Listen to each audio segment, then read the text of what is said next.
In this guide, I'm going to show you how to claim V-Bucks gift card on PS. Before we get into this guide, make sure to like the video and subscribe to the channel with all notifications on. It really does help with the channel and it lets us know that you want more content like this. We'd greatly appreciate it. And if at any point throughout this guide you did have any questions, just ask them down in the comment section below and we can help you out further. I'm going to be doing my best to reply to every single comment down there. First things first, either open up a browser on your phone or computer.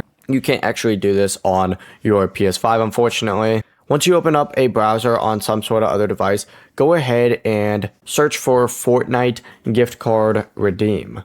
Once you see it on here, select it. Select the first option on here. It's going to take you straight to the V-Bucks card, and then you just have to hit get started. Make sure you're signed into your account up in the top right, the same account that, of course, your PS5 is using, and you can sign in with the PS5, but you enter in your PIN here, hit next, and you are good to go.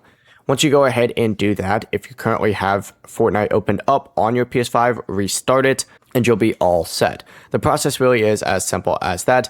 You can just go purchase V-Bucks, and then of course for the payment method, choose your Epic account balance as that payment method, and boom, just like that, you've claimed a gift card and used it for V-Bucks on a PS5. Before you leave this guide, make sure to like the video and subscribe to the channel with all notifications on. It really does help the channel and it lets us know that you want more content like this. We'd greatly appreciate it. And if at any point throughout this guide you did have any questions, once again, ask them down in the comment section below and we can help you out further. I'm going to be doing my best to reply to every single comment down there. Have a great rest of your day though. Peace.